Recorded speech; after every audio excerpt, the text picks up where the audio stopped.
এটা হচ্ছে গরুর গোয়াল ঘর। আর এটা হচ্ছে ছোট্ট গোয়াল ঘর বলে যেটাকে, সেই ছোট গোয়াল ঘর।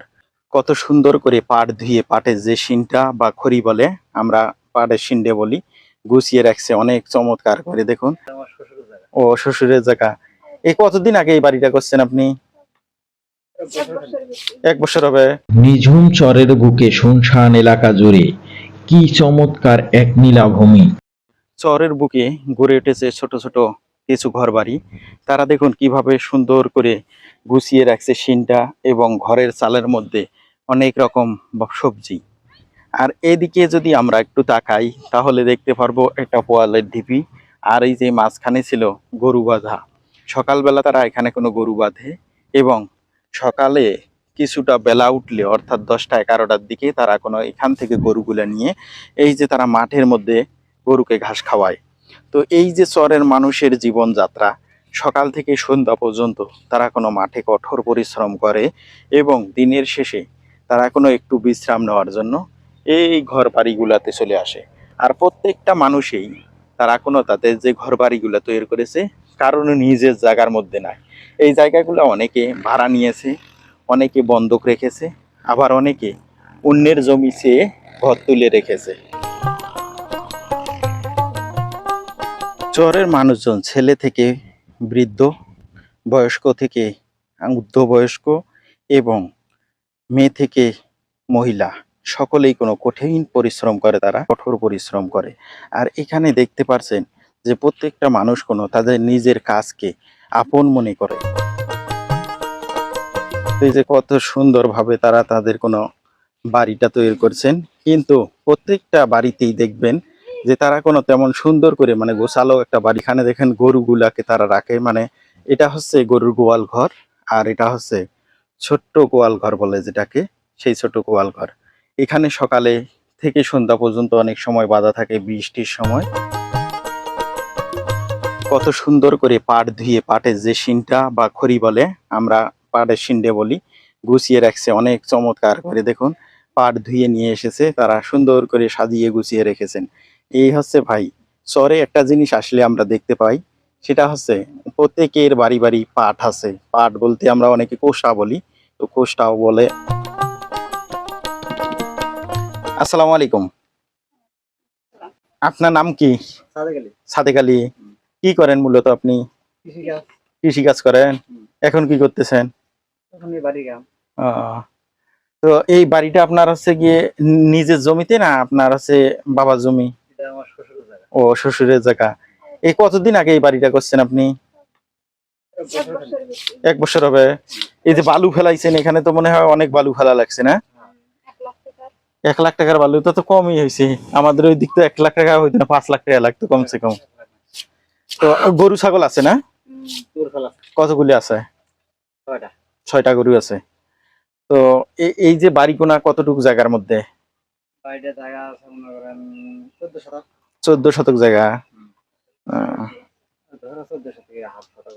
তো প্রিয় দর্শক বন্ধুরা, আপনারা জানেন যে চরের মানুষজন আসলে বিশেষ করে একটা কথা না বললেই নয়, সেটা হচ্ছে বিদ্যুৎ বিহীন জীবনযাপন। আসলে আপনাদের তো বিদ্যুৎ নাই না? আছে? তাহলে রাতে কি ব্যবহার করেন আপনারা? সোলার। তো প্রিয় দর্শক বন্ধুরা, আমি অনেক বাড়িতেই দেখছি কোনো কিছুর ব্যবস্থা নাই, তারা কোনো কুপি জ্বালায়, কিন্তু এই ভাই একটা কাজ করছেন, সোলার নিছেন। তো সোলারটাও কোনো সবার পক্ষে আসলে সম্ভব না একটা সোলার নেওয়া। তো সোলারটা আপনার খরচ পড়ছে কিরকম? 17,000। কয়টা লাইট, কয়টা ফ্যান চলে? লাইট 5টা, ফ্যান একটা, 4টে জ্বলে। 12 ভোল্টের ব্যাটারি দিছে? না, ব্যাটারি 40 ভোল্টের। আচ্ছা। তো প্রিয় দর্শক বন্ধুরা, আসলে আপনারা জানেন যে আমরা কাইমের মানুষজন কোনো খুব সহজেই জীবন যাপন করতে পারি। আর এদের কোনো একটা চিন্তা ভাবনা, প্রত্যেক দিন প্রত্যেকটা মুহূর্তই কোনো তাদের টেনশনে থাকতে হয়, কখন জায়গা ভাঙিয়ে যায়, কোন জমিটা ভাঙিয়ে যায়, আবার কখন সময় বাড়িটা উপর নদী হানা করে। আসলে তারা কোনো সব সময় আতঙ্কের ভিতরে থাকে। তো আরেকটা জিনিস আপনাদের কাছে জানতে চাবো, সেটা হলো এখানে যে থাকেন, কোন রকম কোনো চোর ডাকাত, তারপরে হচ্ছে গিয়ে অন্যরকম পশু পাখি বা সাপ ব্যাং এরকমের কোনো থাকে না? ভয় থাকে তো, ভয় থাকে তো, আর এলাকা ভয় থাকে না, আচ্ছা। ভয় তো জায়গায় হয়তো থাকবে কম। তো প্রিয় বন্ধুরা, আপনারা জানতে পারতেছেন যে আমরা এই মুহূর্তে আছি চর বজরার মধ্যে, রাইট? চর বজরা না? চর বজরার মধ্যে আছি। তো চর বজরার ইতিমধ্যে আমি বেশ কিছু বাড়ির সম্পর্কে তুলে ধরলাম, প্লাস হচ্ছে যেটা মূলত যে বিষয়টা, বিদ্যুৎবিহীন তাদের জীবনযাপন। আসলে বিদ্যুৎবিহীন যে জীবনযাপন এই গরমের মধ্যে, এখানে কোনো তেমন কোনো সাপোর্ট নাই। এই যে ঘরটা দেখা যাচ্ছে, আপনারা দেখেন, এই যে ঘরটা দেখা যাচ্ছে, এখানে কোনো রোদের সময় প্রচন্ড রোদের তাপ থাকে। তো সেই ক্ষেত্রে কোনো এই বাড়িটাতে যদি বিদ্যুৎ না থাকে, তাহলে ফ্যানের ব্যবস্থা নেই বলতেই বলা চলে। আর ফ্যানের ব্যবস্থা না থাকলে বর্তমান কোনো জীবনযাপন করা অনেক কষ্টের। আপনাদের কোনো বাচ্চা কাচ্চা আছে না? বাচ্চা কাচ্চা আছে ছোট? কয়জন? দুইটা। তো আপনারা বুঝতেই পারছেন যে যাদের বাড়িতে বিদ্যুৎ আছে, তারা হয়তো বা 1 ঘন্টা 2 ঘন্টা বিদ্যুৎ না থাকলে তারা কোনো খুব কষ্টে জীবনযাপন করেন। আর এই যে শহরের মানুষজন দিনের পর দিন, মাসের পর মাস বিদ্যুৎবিহীন কোনো চলতেছে। তো এই জায়গায় কোনো একটা সরকারের বিবেচনা করা উচিত ছিল। তো যাই হোক, এই ভিডিওর মাধ্যমে আমরা আমাদের বা এই শহরবাসীদের মনের কথাটাও তুলে ধরলাম।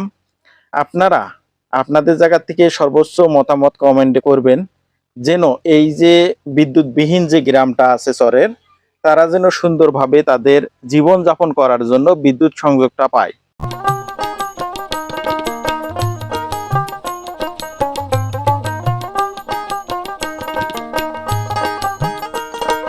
ধানের জমিতে এক ভাই ঘাস নিড়েছে, তার সাথে আমরা এখন কথা বলবো। আসসালামু আলাইকুম, ভালো আছেন?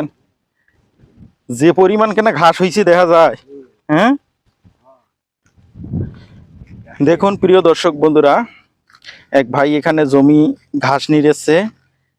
গতকালকেও বৃষ্টি হয়েছে প্রচুর পরিমাণে, তারপরে জমিতে পানি নাই। তো এই চরের জমির এইরকম অবস্থা, তারা কোনো সবসময় কঠোর পরিশ্রম করে। দেখছেন ঘাস, মানে ধানের চেয়ে ঘাসেই বেশি। তো এই জমিগুলো কয়দিন যাবত নিড়েছেন? না, আজকে আসি আজকে এসেছেন? আজকে তো অনেকখানি নিড়েছেন না? এনে কতখানা জমি আছে, কতখানা? এতে 10 কাটা, আমার তো আরো ভালো আছে তো, আহ, আর দিন আপনার বাড়ি কোথায়? বাড়ি করছে আগে এখানে আছে, হুম, আমি পরে করছি ও কাশিম বাজার। ও আচ্ছা এই জায়গায়। আচ্ছা, ঠিক আছে। তাহলে এখানে একটা জিনিস লক্ষ্য করেন, তাদের কোনো যাতায়াত ব্যবস্থাটাও খুব বেশি ভালো না। এই যে দেখুন কি অবস্থা। এরা হচ্ছে নিজেদের জমি দিয়েই সম্ভবত এই রাস্তাগুলো তৈরি করছেন নিজেদের চলাচল করার জন্য। ভাই, এই যে রাস্তাটা, এই রাস্তাটা কি কোনো ই থেকে না নিজস্ব? রেকর্ডি রাস্তা? হ্যাঁ, রেকর্ড কিন্তু রেকর্ডি রাস্তা হলে তো মাটি ফেলানোর কথা, কিন্তু মাটি ফেলায় নাই যে। রেকর্ড করতে হবে, রেকর্ড জমির রাস্তা, মানে নিজস্ব, এটা পার্সোনাল, পার্সোনাল জমি। পার্সোনাল জমি, মানে যার যার জমির রাস্তা, মানে নিজের থেকেই জমি দিয়ে রাস্তা তৈরি করছেন যাতায়াত করার জন্য। রেকর্ডের রাস্তাটা না। ও আচ্ছা আচ্ছা আচ্ছা। তো প্রিয় বন্ধুরা, আপনারা শুনতে পারলেন যে এখানে এক ভাই জমি নিড়েছে, মানে জমি থেকে ঘাস বাঁচতেছে। তিনি বলল এই যে রাস্তাটা, তারা নিজেরাই নিজেদের জমি থেকে রাস্তাটা করছেন নিজেদের চলাচল করার জন্য। তো আসলে ভাই, একটা কথা আপনারা শোনেন, সেটা হচ্ছে যে শহরের মানুষজন আসলেই অনেক কষ্ট করে, অনেক পরিশ্রম করে, এবং তাদের যে একটা বাড়ি আছে সেই বাড়িটাও অস্থায়ী। তো বন্ধুরা, দেখতে পাচ্ছেন আমরা কোনো ধুধু শহরের মধ্যে এখন অবস্থান করছি। তো অনেক বাড়িঘর আশেপাশে আছে। তো সেখান থেকে আমরা কোনো এই ধুধু শহরের মধ্যে চলে এসেছি। এই ধুধু শহরের মধ্যে এটা হচ্ছে, ভাই আবারও বলছি আপনাদেরকে, এটা হচ্ছে চরবজরা। আর চরবজরার বিশেষ বিষয় নিয়ে কোনো আপনাদের মাঝে তুলে ধরলাম। অলরেডি দেখুন এখানে ধান বের হয়েছে, ধান পাকবে কিছুদিনের মধ্যে। আর পাশেই দেখতে পারছেন আপনারা, একটু এদিকে যদি আমি আপনাদেরকে ঘুরে দেখাই, এই যে একটা জমিতে দেখুন গরু বাঁধা আছে, গরুটা কোনো জমির ধান খাচ্ছে। এই চরের মধ্যে অন্য কিছু না থাকলেও আপনারা একটা জিনিস পাবেন, প্রত্যেকটা বাড়িতে গরু এবং ছাগল আছে। তারা কোনো গরু ছাগল, এই হাঁস মুরগি পালন করেই তাদের ম্যাক্সিমাম লোকজনই জীবন জীবিকা নির্বাহন করেন। এখন কোনো জমিতে তেমন ফসল হয় না।